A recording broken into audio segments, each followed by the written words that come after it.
I'm bigger than you are. Hi. You want to tell me about How came to know this family? Sure. I think we figured out it was about March. Mrs. Ryan called and asked for some family therapy. And Mike had been going to another agency where he'd been in individual therapy for about 2 years. And they just felt like maybe it just wasn't Mike's problem, it was the whole family's. And so she specifically asked for family therapy. And so at our first meeting, I asked the kids to tell me what they felt the problem in the family was. And everybody, I think, agreed that it was fighting. Lots of fighting, lots of name-calling, lots of teasing, and it kind of got out of hand lots of times. And I think, everybody was kind of experiencing it in a different way. Charlie was getting some stomach aches. And Mike, well, I guess Mike kind of would get so angry that he'd just go into a rage, and Bonnie calls it going berserk. And kind of an uncontrollable rage where he loses himself. And Danny just, well, he kind of gets teased a lot, and he does a lot of teasing too, and he kind of gets people to start fighting with him. like he got me, huh? Yeah. And that's nothing. I love to have toys, and someone took it back. Well, go ahead.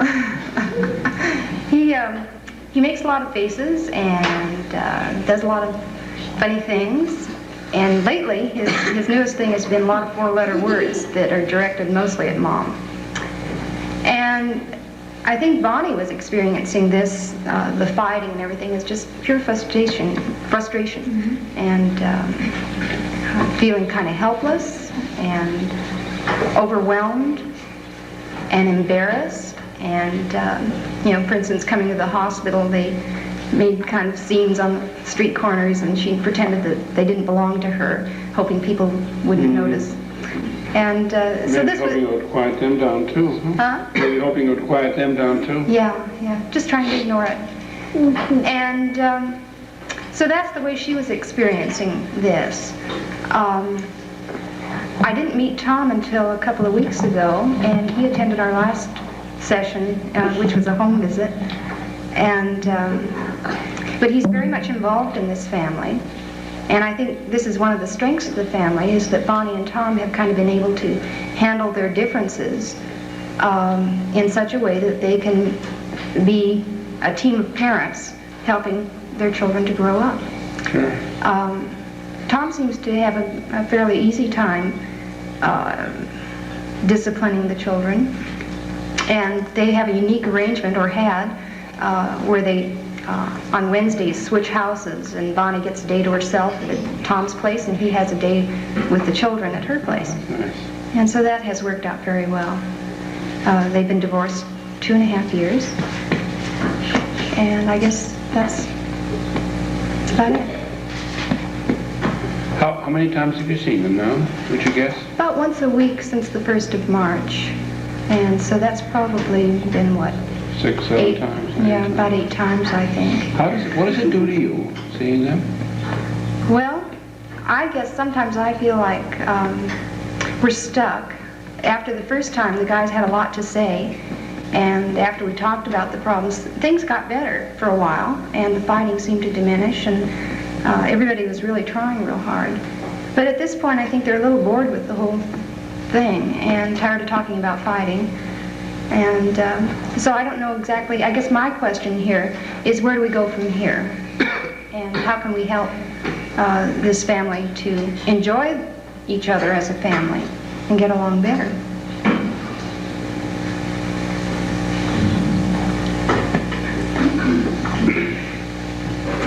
Here's your wheel. What's your wheel at? You dropped it. Tom, can you tell me something about the family as you see that? To be more specific, Yeah, tell me about the early years before you guys got into a struggle with each other. The first few years of your marriage. How did you meet? we were introduced by a friend, and That would be how many years ago now? 13. We're married for 11 years. It was kind of a one-sided marriage. It was a very chauvinistic marriage. And, she did all the domestic work, and I didn't participate. And she didn't have a life of her own. She was a typical housewife. That's all she did. Gave up on herself. And it was never really discussed about her wanting to grow. At least I didn't listen if it was discussed. No. Which eventually is basically what led to the divorce. And the children, we were all close all the time. Still are, even though we've been divorced 2 years. But we've been concerned about the effect of the divorce. It's hard to tell whether this is a pattern that they would have had anyway, or whether it's because of it. Well, it's But which I think is a secondary reason. As far as we're concerned, the divorce doesn't seem primary to you as a problem, huh? no, because I think we've handled it effectively with as much as you could expect. But the reason might be important to you as a therapist, Sure. but not to us. Our problem is to get them all adjusted. How did you guys happen to decide on the divorce? Well, we guys didn't. She did. I didn't have much to say I'll give about you it. half credit anyway. I I may always have think of the credit as being equally divided, so I don't want to cheat anybody. taken no credit. Did she found somebody else that she felt was more important in her life No. than you? No, not at the time. It was, She just didn't want to be interfered. She wanted to she be wanted her freedom. the new man around the house, huh? And what's happened to you since then? Well, I've been proposing every day for the last 2.5 years. Did you guys get married again, huh? And it still isn't working, huh? Well, we have a very good personal relationship, put it this way, that she Yeah. still feels, I shouldn't be answering this, she should, that she No. wants her freedom and that she wants to do something more with her life as an individual. Do you see that as happening? You see her as developing this new freedom that she Very much so, not in the direction I think that she anticipated. I mean, her original anticipation was education and career. And so far, she hasn't had an opportunity to do that, but she has developed as a person. She is, well, before, as an example, she didn't read. She didn't involve herself in any kind of classes and things. And since then, she has done all these things. How's it with you? What's happened to you in the intervening couple of years? I'm waiting. I've been, I would suppose, stagnating, if you will. Have you sort of hidden yourself from other people, have you? No, not completely, no. I'll take that back. I went through therapy a year ago, and I think I've grown a lot, too.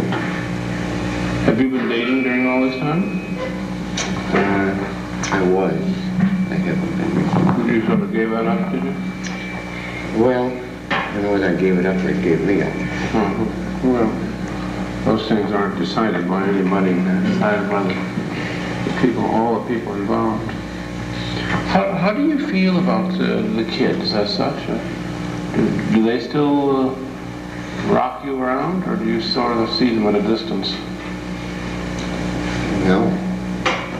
No, they're my children. Nothing has changed. I still love them and concerned.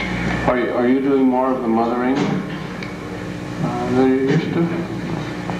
More of the cuddling, more of the crying at night, more of the... When the opportunity arises, which was living separately, obviously there's not that much time. No. But, I see them probably more times actually with them than I did when I was married. Sure, well, it's changing in the whole process of what's going on. Where are your folks? East Coast. And how are they with all this? There was only really my mother involved, and she was very fond of Bonnie and still is. They still correspond. Why only your mother? Where's Dad? Well, it's a stepfather, and Bonnie had only met him once. But my mother had been the one that was corresponding with Bonnie and the poem came out for a visit. And where's Dad? He's back there. No, where's your father, not your stepfather? He's dead. How long was he done? A couple of years, maybe. I hadn't seen him in 25. Your mother and Dad were divorced? Yeah. How old was they when that happened, do you know? How old were they? How long had they been married before they got divorced?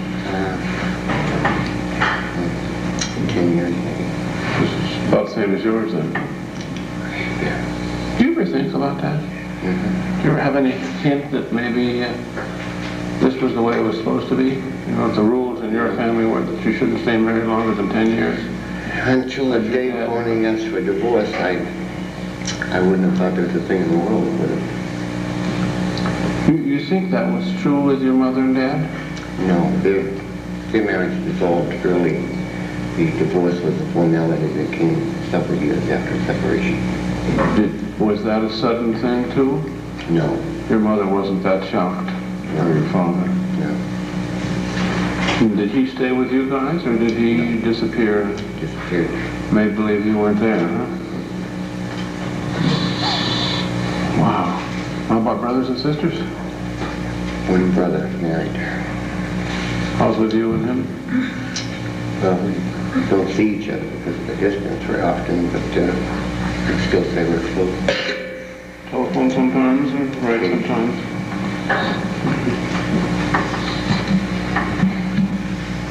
How's it with you guys? Fine. Fine, I guess. How'd you ever get guts enough to come in here with all this gang of people? I don't know. They made us. That's grown-ups for you, huh? You can't trust them. They'll do what they want to do. And what do you think will happen when you get as big as they are? I don't know. Run away? Who, me? Yeah. No. You stay home and take care of Mom? Yeah. You think they'll ever get back together? Not really. No. You think it would be a mistake if they did? No. You think they might be able to make it the second time around? Yeah, I think so. You ever have any feeling that Mom ought to find somebody else? No. Haven't got anybody in mind for her, huh? Nope. What about Dad? Do you think he's got a girlfriend? He did. How'd you like her? Fine, she was nice. They just didn't make it, huh? Guess Do you think not. these characters are still in love with each other? Well, my dad loves my mom, but I think they do, but she just doesn't want to still live with him. Yeah. Does that make any sense to you? You ever have that feeling about your brother that you like him but you hate living with him? Yeah, I think so. I mean, he should go drop dead somewhere quietly so that you wouldn't have to worry about it. What happens when the two of you get in a fight? I don't know, we just get in a fight. Do you always win? No, not always. Does he fight dirty when just because he's smaller? Well, it's a problem, isn't it? And you're not supposed to hit him because you're bigger, huh? Boy, the rules are a pain in the neck. Well, what happens when nobody's looking? Well, when we get in a fight, we really fight. Then you can really take care of him. Does that keep him quiet for a few days, or does he come right back the next No. day? Comes right back, huh? Well, usually we don't fight that. Well, when we do, we just forget about it in a few minutes. Because we get along pretty good. Hey, that's kind of nice. How did you ever get there? I don't know. You think you could ever teach these two characters how to fight like you guys do? No. Well, I don't throw a pain in the neck. You know, they're so hard to teach. Do you ever plan, the two of you, as, you know, to see if you can teach them some lessons? No. You ought to, you know. You ought to sit down and talk about it, because sometimes if you plan it ahead of time, what happens when they get in a fight? Who? The folks. They don't. They don't get in a fight. No wonder they have trouble living together. Did they ever fight before at all? No. Good Lord, a couple of nuts, huh? Wow, imagine having two nuts for parents. How about, your folks never got in a fight? No. Not even when you were asleep? I don't think so. Well, you know, you'd know about it. They'd wake you up if they really had a good fight. You'd have to hear it. How about, didn't you ever see your folks have a fight? You did, good for you. What were they fighting about? You? Money?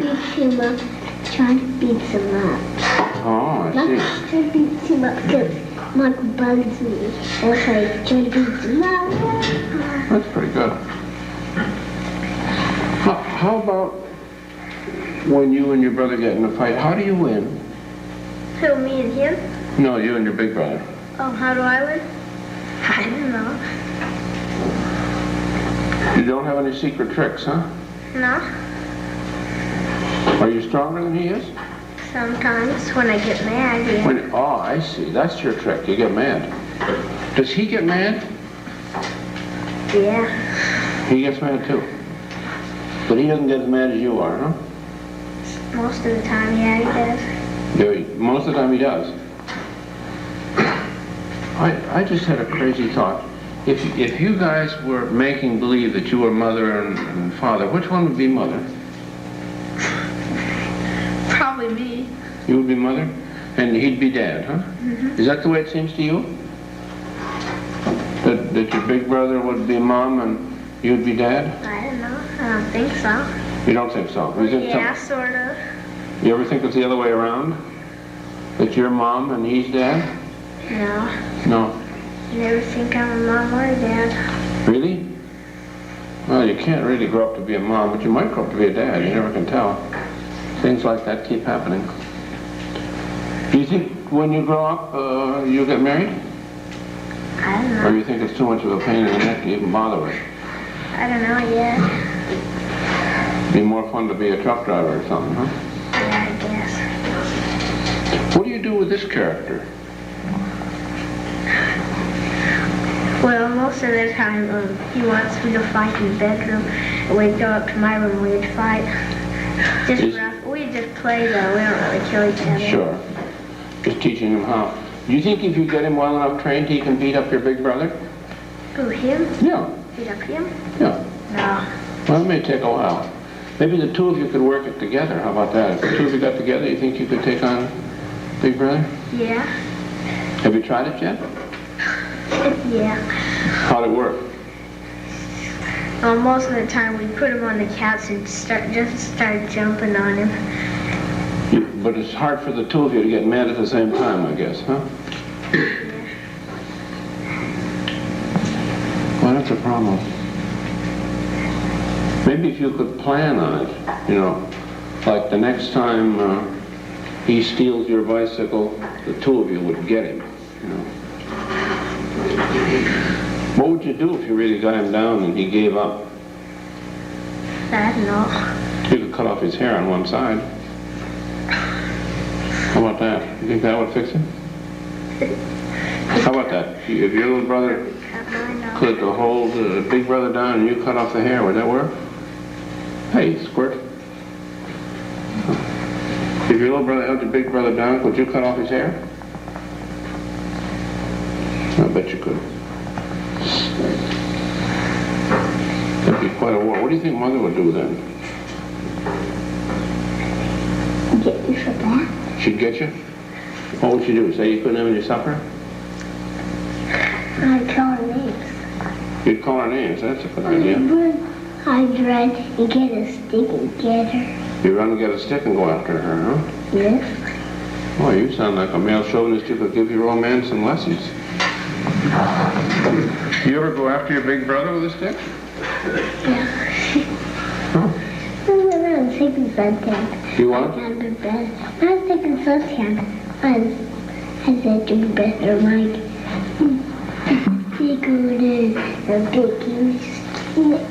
Mm-hmm. You learning any new swear words? Yes, I'm gonna get everybody. Oh, that's nice. Where do you get them? You got a book with some in it? Yeah. Well, if you look hard, you may be able to find a book with some good swear words in it. Yeah. I thought book with birds from it. What happens when your mom gets mad at you? I get her with the stick. You get her with a stick. Did she ever get you with a stick? She comes with a little stick. Oh, I see. And I run and get a big huge stick out in my backyard. You got a bigger stick than she does, huh? And she doesn't. Do you ever worry for fear she might really get mad at you sometime? Yeah. What do you think would happen if she really got mad at you? I would get a big huge stick and get with it. You mean you don't think she could get one bigger than you could get, huh?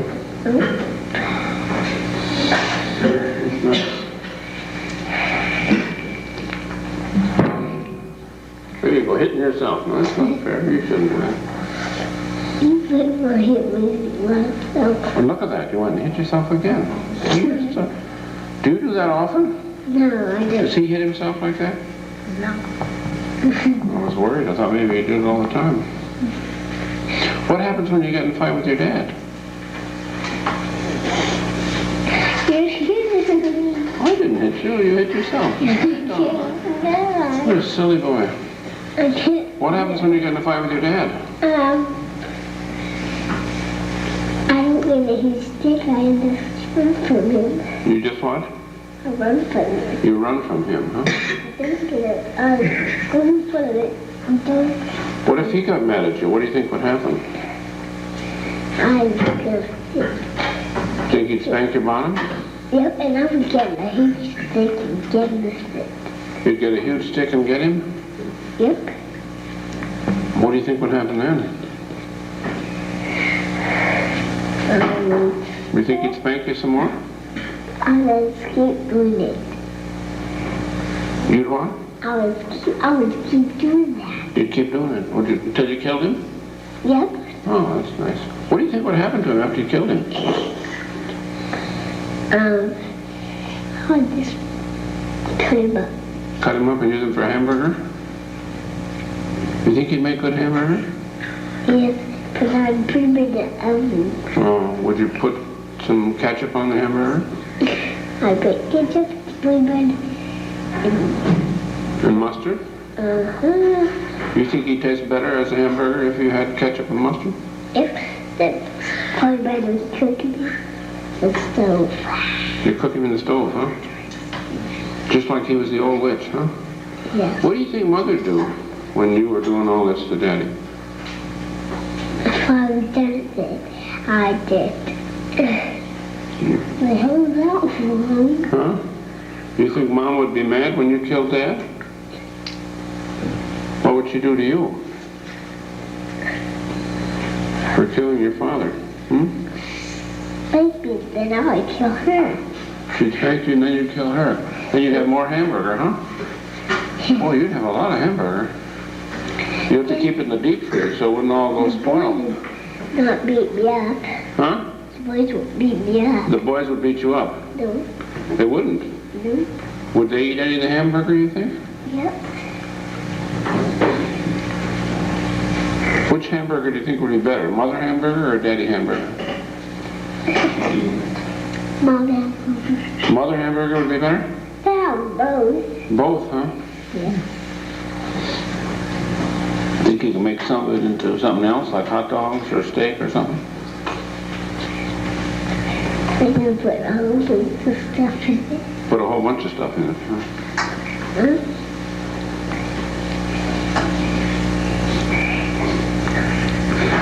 I'm glad you still got that. Did the big boys ever beat you up? Yep. What happens then? You get a stick and go after them?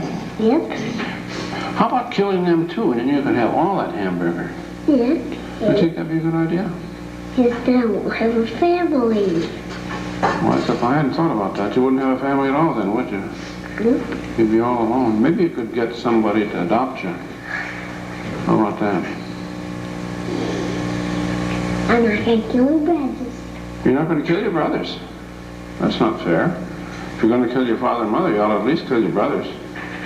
No, because I love my brother. Oh, you love your brothers. Oh, for the love of Pete, that's a problem. But I don't love my family. You don't love your family, you just love your brothers. Yeah. But, you know, they were talking a few minutes ago about the fact that your big brother is kind of like your mother, and your little brother's kind of like your father. You think if you killed your father and mother, they'd be your new mother and father? Silly, isn't it? When they grow up, they'll be sad. When they grow up, what? Charlie's gonna be my dad, and Mike's gonna be my father. When they grow up, Charlie's going to be your dad and Mike's going to be your father. Nope. What are you going to do with a mother? Charlie's gonna be the dad, Charlie's and gonna be Michael's gonna be my grandpa. Michael's going to be your grandpa. Well, that's a good idea. That sounds even better than having two fathers. Then what are you going to do for a mother? I will just kill him. You kill him? I'll kill my mother. I'll have a dad and I'll have a dad and a grandpa. How about me? Maybe you use me for your mother. How about that? You think I'd be a good mother? No, they use are amazing. Well, I know. If you know, mothers don't have to be ladies. Sometimes they can be men, too. And mothers are just, you know, good for cuddling. You think I'd be any good for cuddling? Time would I have to go to bed with my mom? Do what? What time would I have to be? What time would you have to go to bed? Yeah. You could stay up all night. Then I can dig into the cereal. You could dig in the what? I'm gonna eat all the cereal place. Stay up. You eat up all the cereal? Uh-huh. That sounds like a great idea. I will. Then I could have eggs for breakfast after you eat up all the cereal, huh? We don't have it. Hey, I just had a great idea. I could eat you for breakfast. Do you have some salt in your house? Yes, and I need me. I eat one small boy each morning for breakfast. But the problem is I always run short of salt. And boys don't taste good without salt. Now girls, they taste good, you know, without any salt or anything. You don't eat me. Well, I have already had my breakfast, you know. I'm not even hungry yet. I'm hungry to go home. You're hungry to go home. Say that. Why would you be hungry to go home? Here I am giving you all this cuddling. I should think you just love being here. I don't love You don't love being here? You don't love me? What a naughty thing to say. Here I thought you were going to be just very happy about having me cuddle you all this time. I won't. You aren't? Well, that's too bad. You're going to kill me too, huh? You think I'd make good hamburger? Yes, you'll be able to have this. I'll bet you I wouldn't be a good hamburger. I'll bet I'd make you sick to your stomach when you ate me. You'd just go right out and vomit. But my nice you. And then you'd have a diarrhea. Oh, you'd have a mess if you ate me. I just am not good to eat at all. It'll be all gone. I'd be all gone? I'm gonna take you little traps. You're going to what? I'm gonna put you in little traps. You're going to put me in little crumbs? Well, go ahead. I'm sick of waiting. Come on, hurry up. No, because I don't have a knife. I'm going to get a knife. Oh, well, that's all right. You use your fingernails. I can. Or you can bite my head off. How about that? I can get my knife. Well, go ahead. Why don't you go get it? No, because it's in the room waiting. Well, you can go out and get it and bring it back. But I can't. It's still in my pocket. I don't know what it is in there. Well, go look for it, or you can borrow mine. Do you have one? Sure. What? Well, I haven't decided whether I like you enough to give it to you yet. See, I only give it to people I like. And I'm not sure how much I like you yet. You know, you're sort of not giving me enough cuddling somehow, or other.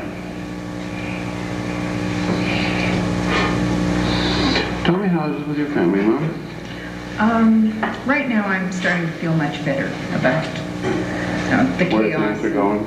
Yeah. Do you have any sense of how that came about? Well, I like to think that it had a lot to do with Sharon's counseling Sure. and the children and I communicating better. And it was, Can you say how you mean that, communicating better? well, I felt like when we first started going to see Sharon, I couldn't seem to get on top of, what the problems were. It was just chaos. They were fighting, screaming, teasing. If I just turned my back for a minute, you just couldn't have a minute's peace around there. And anything they did together turned into a big name-calling contest, any games or anything they did. Just constant wrestling, fighting, teasing. And it sort of sets something off in my head. I just feel like going berserk. I can't stand that much. But you didn't go. I didn't go berserk. Why not? I don't know. We have a very nice pediatrician who suggested that I took the boys in for a physical. He suggested you go berserk? He thought I was I going was to. dead serious. He suggested that we go to the behavioral sciences at the orthopedic hospital. And he said he didn't know if we would get an individual type of counseling or if it would be family therapy, which I did request. I just felt if we had another person with us, we could sort of learn to talk to each other and talk about our problems. And I saw a lot of results very fast. And I think the boys have learned a lot. And we're all trying very hard to get along with Dan better. Oh, I got along fine with Dan.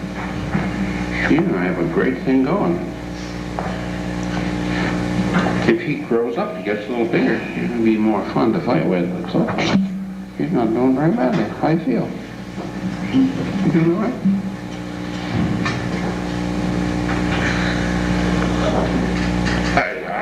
I can see you. You can cut a little more. Isn't that nice?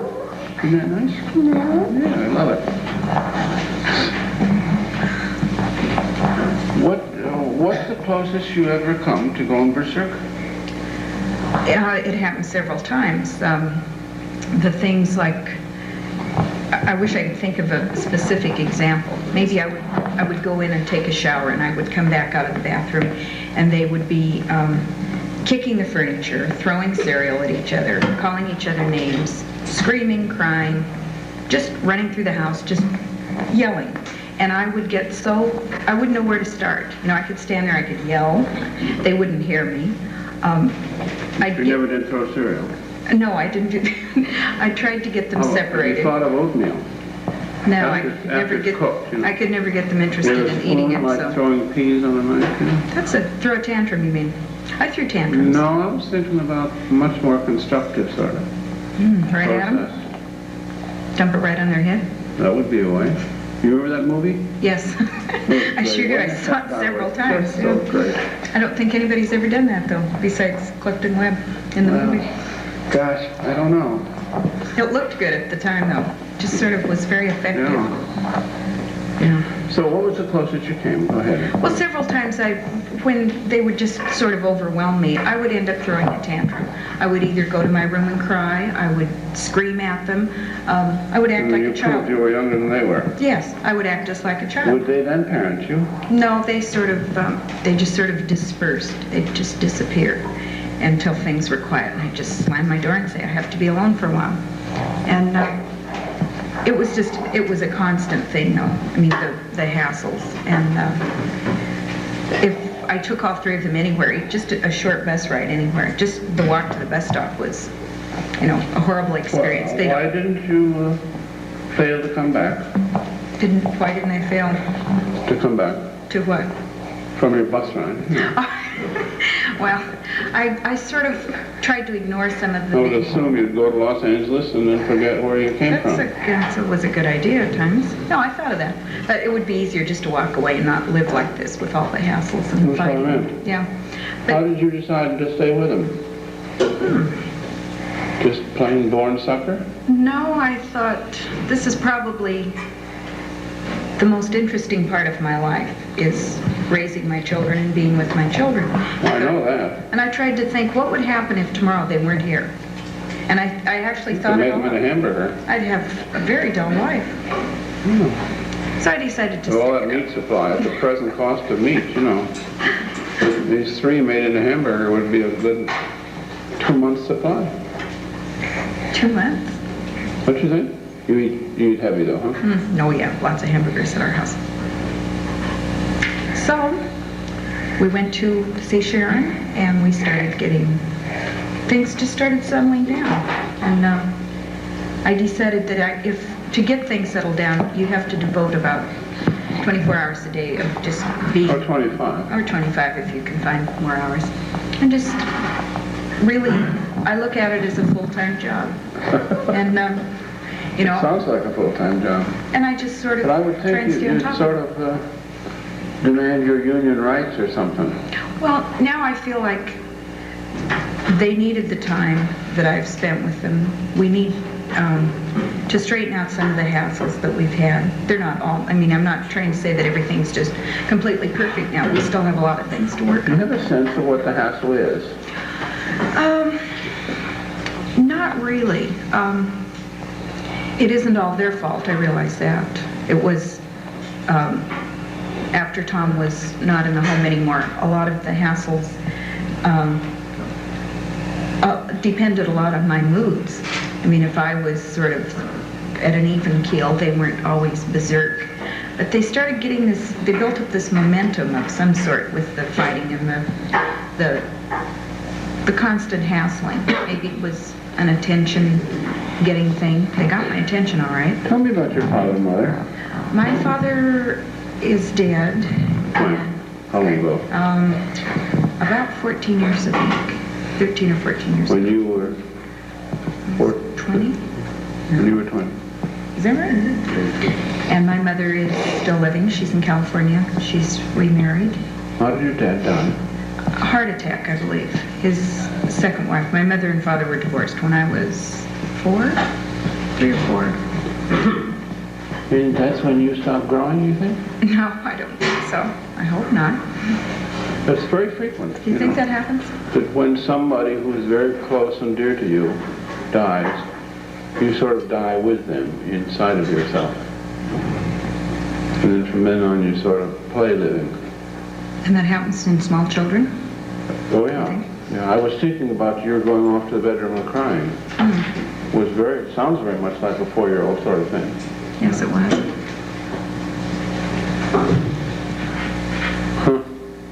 How did your mother feel about your father's death when you were 4? Did she ever talk to you? No, about it? they were divorced when I was 4. He died just When you were 20. when I was about 20. Sorry about that. What did she tell you about him? What kind of a person he was? Very little. He was quite a bit older than she. I was born when she was about 16. She said he was an alcoholic, and there was a tremendous age difference. And they were only together about 4 or 5 years, I believe. She still hate him, you think? I've never heard her say anything like that about him. We never saw him or heard from him until I was a teenager, and through relatives, we ended up getting in touch with each other, and we wrote. He was in California. Did you ever get to visit him? No. We had planned that. He and his wife took a cruise, and he died on the ship. She called and told me he died of a heart attack.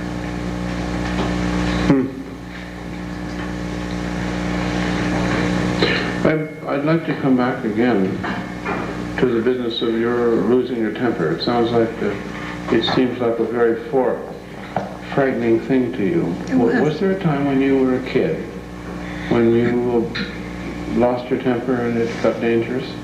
I don't remember any times like that. I have a sister who we were just barely 2 years apart. She's younger. I can remember being very angry at her. She took my toys and broke them. We'd get the same things, and she would break hers or ruin it some way, and then she would go after mine. And we always shared a room, and I can remember being upset with her, but I don't really remember throwing tantrums or screaming and crying. Just sort of upset with her. Never went after her with a knife? No. Anything of that sort? No? I say this in all seriousness because very frequently people who have gone through this kind of struggle that you're into, you know, the fear of losing their own temper, the fear of discovering that their humanness includes being dangerous, have come at it because of something very frightening in their earlier years. I remember one guy who was like a big brother, and he was chasing his little brother to beat him up like usual. And all of a sudden, the little brother turned around and went after him. And it dawned on this big brother, my gosh, you know, if we're both mad, somebody could get killed. And it was like from then on, he lived a life of great fear, for fear he would really be in danger of killing someone. And I guess I also come at this in a strange kind of way from what just happened with your youngest son. Like he and I quickly got to the process of the ultimate integration. And I have the feeling that children spend their lives trying to teach adults how to be more human. And their own adults, of course, are the only ones they really care about. So I had the feeling he was trying to teach you something. And maybe that thing is that you don't have to be afraid. You know, that he can be the David and, you know, your hubby can be the Goliath and he can throw the stone if need be. But you don't have to be afraid of your own murderous feelings. You ever felt she was murderous? That she was? No. How about you? Ever felt that about him? That he was murderous? I felt at times when he was angry at me, I was sort of afraid of his anger. It never went to a point where I was afraid, you know, for my life or anything like that. I was just, I just sort of have a bad reaction to people who are really, really angry and they look like they could hurt you, that sort of thing. So it's really somebody else's eyes that you see the terror about your own anger, huh? Yeah, maybe. You ever have had the feeling that you might really be berserk? That you might really go crazy and end up in the hospital for the rest of your life? I don't think so. When the times that I would just get so upset with everything, I would throw a little tantrum and then I would say, okay, now I wasn't really throwing the tantrum because the kids broke the toy. You know, it could have been a whole bunch of things together that it was just coming out that way. And I mean, these times were very short. You know, I would get upset, I would just get to the end of my rope and then I would recover right away.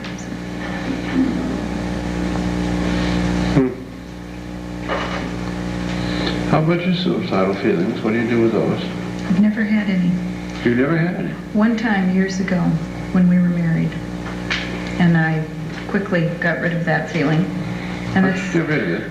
I don't remember. I think somebody called on the phone, if I recall right.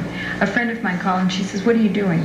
And she could tell that I was depressed. And we started talking, and I just told her I felt really depressed. And, you know. You didn't tell her you were planning suicide? No, I just said, she said, "You sound awful." And I said, I mean, I wasn't really even planning one. I just remembered the thought of I wish I was thinking, dead. you know, that sort of feeling. And I don't ever think that way anymore. How about you, Dad? You ever been suicidal? A lot of times, huh? How about the business of being alone? Have you found some more of yourself? Been able to marry yourself in a new sense since you've been living alone? Yes and no, I have to say. I think I've learned a lot more about what is important to be a member of a family. As far as being content with being alone, no. Have you thought of going back to Mom and trying to find out where you learned about families? To my mother? Yeah. It might be a very valuable trip. To sit down and talk to her about how it was when you were a little boy. Or even better to have the experience of, you know, being able to go back and be a boy just for tonight? I didn't have a family as such as I would recognize one now. I would like to have one. The kind I'd like to have. I had no semblance of that at all. So you really grew up kind of like my friend here, huh? Well, as Barney always says, I was never a child. I was a baby and then I was an adult. There wasn't a childhood involved. So your effort to get her to be a caretaker was because you needed a mommy? Probably. Did you have any feeling of being her mother? Her mother? Yeah. I guess at times I was her mother, father, God, dictator. No, because I have this funny feeling that's one of the standard things in American marriages, you know, that each one is mother to the other one. And it always seems, it's a strange thing, it always seems to be equal. Like you take, for instance, the ordinary alcoholic, whose mother is so adequate and feels like she's, you know, she really runs everything, including buying his whiskey for him, you know. And you think she's very grown up and very adequate. And you work with him for a while, and it turns out she's not. That just like he's a 4-year-old who's still on his bottle and hasn't been weaned, she's a 5-year-old who's taking care of a little brother.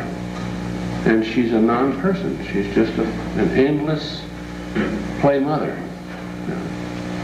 And that's why, you know, wives of alcoholics look so very old. By the time they get 40, they've been, you know, 65 years of taking care of them. Were you ever able to share with her your suicidal feelings and the impulses? Well, I have the wrong feeling about the way it's coming out. I've thought about death, I think, all my life, and I've never been secretive about it. Congratulations. I feel like it's nothing to be ashamed of. It's inevitable. It's going to happen one way or another. Mm-hmm. But as far as, if I understand you right, about actually sitting down and thinking about taking my life, that has happened once in what I would call serious pain, and that's when I was first approached about the divorce, because it came as there was no forewarning to our divorce at all. And at that time, You really didn't have much idea of how she was feeling inside. none whatsoever. We had a communication gap, I think. Yeah. I understand that a week. It's a funny business. This dream that if you can learn to communicate, that'll change it. Because I think that's like hearing somebody tell you how to live. It's not much help. Well, I know it's well overworked in our case even, but it was not a question, really just a communication. It's more of a feeling type thing. I went through 11 years without understanding at all what she needed. I made no effort to find out, and she made no effort to tell me. Do you think you had any sense of what you needed during those 11 years? No. So I think it's important for you not to do a flip. The thing that sometimes happens in marriages is that you spend 11 years with her being your mother, and then you change everything. In the next 11 years, you become her mother. That's no big deal. You know, you don't get to be people together. You're still parent and child. You just flip the roles.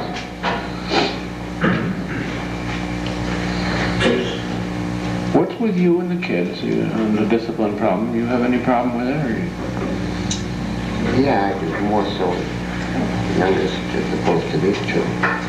But I'm in a little different position. I see them a lot less. have you ever thought of doing anything about that?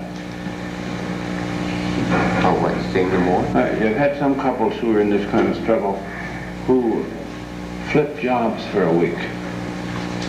You know, where she goes to live at your place for a week and you go to live at her place with the kids for a week. We do that one day a week, and it's... You go over there. They don't come to your place? No. Occasionally they come to my place, the kids themselves. But this particular Wednesday that we had been working, we Become swapped mother for a day, huh? You ever thought of trying to do it for a week or longer period than a day? I guess we haven't talked about it. Well, I think it was talked about more in the point originally of the custody situation that we discussed who would have the custody.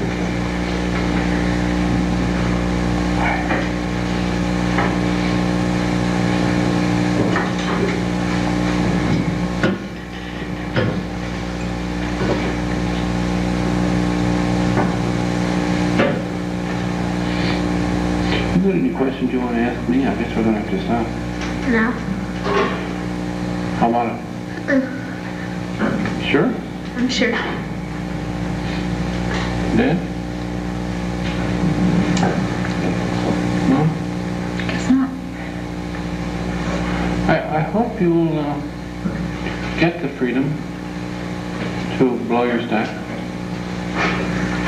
I'll tell you, one of the ways you might try, if you find out, crazy kind of way, there's a thing called a bataka. Did you ever hear of them? A bataka, and I've been trying for 4 months to find out how to get them. It's a styrofoam square, about 4 or 5 inches square, and about so long. Has a very nicely built-in handle that's protected. It's covered with corduroy, and it's almost indestructible. And it's almost impossible to hurt anybody with it. And it might be a great way to respond to the serial throwing. You know.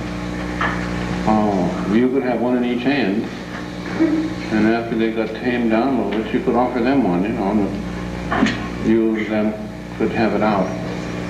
But I think you're really very dishonest to hide all your anger. I think they ought to know about it, and they ought to know that you're bigger, tougher, and meaner than any one or all of them. And I think this ought to be a deliberate, planned war that you stage. And it may take longer than the 1967 Israeli war. You know, 7 days may not be enough. You may have to go on for a while. I think you ought to do it deliberately and maliciously and thoroughly. You know that story about the guy who had this very prized dog. He had cancer of the tail and he had to cut the tail off. But he loved the dog so much that he only cut off an inch at a time. And I have some feeling that that's one of the problems parents sometimes have. They love the kid so much that they sort of let him make believe he belongs to the older generation. And a little bit at a time they try to re-educate it. And it doesn't really work well.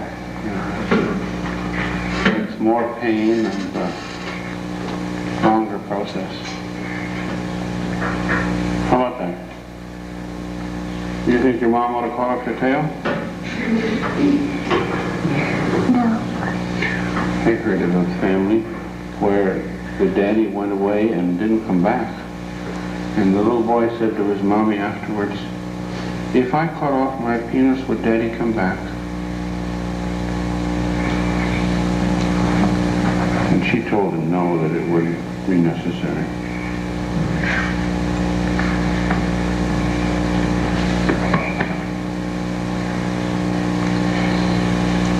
You ready to go?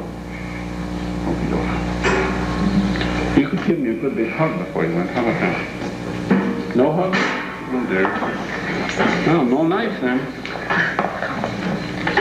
Damn, so quiet. What is that? Very nice little wheel.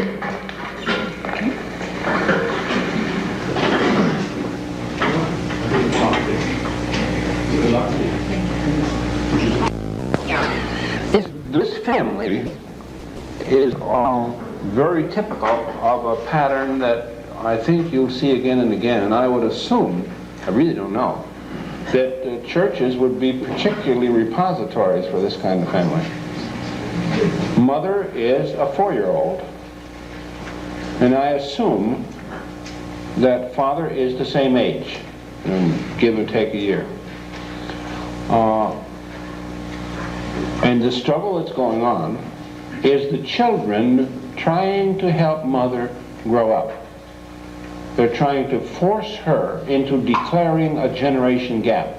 I'll give you an example. Most mothers divert little children by giving them the pans in the sink, by giving them the cans of food to play with on the floor, so that they don't pull down the plants or get at the silver or whatever else she wants them to stay away from. This works well for up till what, 2, 2.5, something like that. And then all of a sudden, the issues begin to be interpersonal. And then the question is, can mother declare the generation gap? What my good friend Dr. Workington calls cutting the child down to size, or emotional castration. And many times, if a mother is herself 4, she's afraid of the loneliness that's involved. Because when you say to a child, you will do what I say, and you mean it, and it's clear, then all of a sudden, you're all alone. You're not one of the kids anymore. You're not a breast, mouth, infant, mother symbiosis, or what Fritz Kunkel calls, you've broken the primal we of mother and child. This mother hasn't made it, and the kids are trying to help her. They're trying to force her into taking her job as a mother. And she doesn't know how, you know. She's in terror about this. And of course, what she did for a while was to get father to be her mother by being his mother. That old exchange game. And by trying somehow, and this is one of the problems that I sort of put at the door of a lot of Christian teaching, that anger is not acceptable. That we must all be passive, non-aggressive, sweet, that love conquers all. I think it does, don't misunderstand me, but I think it has to be more honest than sweet talk. And that's kind of what this struggle is all about. And it's escalated to the point where now the third son, with enough security in the family, with her clarity that the old man is really going to stick with her. And it's really a pretty gutsy combine, you know. These two are really fighting it out in a very beautiful way. That with this, the sonny boy is going the full length. He's being psychotic. All children have a delusion of omnipotence. You know, if I scream, there's my breast. You know, if I cry, mother's upset. If I'm angry, mother acknowledges my peer role. And the problem is that it only goes for about so long, and then that delusion has to be broken. It hasn't been broken. This kid, at whatever he is, 4, is still carrying the infant delusion of grandeur. No question in his mind what he could beat me. All he had to do was struggle harder and he'd win. So he and I had what I think of as the castration ceremony. And I'm sorry to use that kind of ridiculous term, because it's really a dethronement, if you will. This is one Goliath that the little David couldn't kill. Matter of fact, he apparently became aware of that very quickly. Because you notice he didn't use any cuss words. He almost didn't try to use words at all. And about, I would guess, 30, 40 minutes along, the struggle was relaxed. Just before that, he as one unconscious final effort, he started to tear mother's system for, run off in the bedroom and cry. And he didn't quite make it, and relaxed, and from then on, we were just cuddling. You may have noticed that I took my hands away at one point. In going through this ceremonial thing with older children, 10-year-old, 13-year-old, the first one, a 10-year-old, son of a very prestigious intellectual, who was himself, I suppose, IQ of 180 or something like that, and whose delusion of grandeur was so almost nauseating. It's like some of the famous personalities in the Hollywood scene. When he and I finally got to fighting, which was about 5 interviews along, it took me about an hour or an hour and a half of damned hard work before he finally gave up with crying. Meantime, I had to sort of talk to father and mother about the fact that I was really trying to help them and not just beating up their poor child.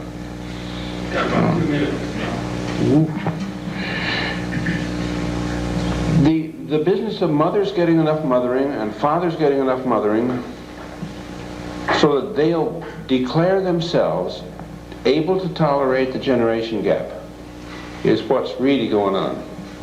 Once that's happened, these kids will relax and you won't have to worry about them. The kids are not the problem, the whole group is the problem. And here again, the kids are trying to train the parents. The son is being the mother, the father. With the father gone, there's always has to be another mating. And usually the mating is that the mother becomes the father, and one of the kids, or all of the kids, become the mother. In this case, the old son has become the mother. The youngest son is synchronized to father. David syndrome, David and Goliath syndrome, which is very frequent in families,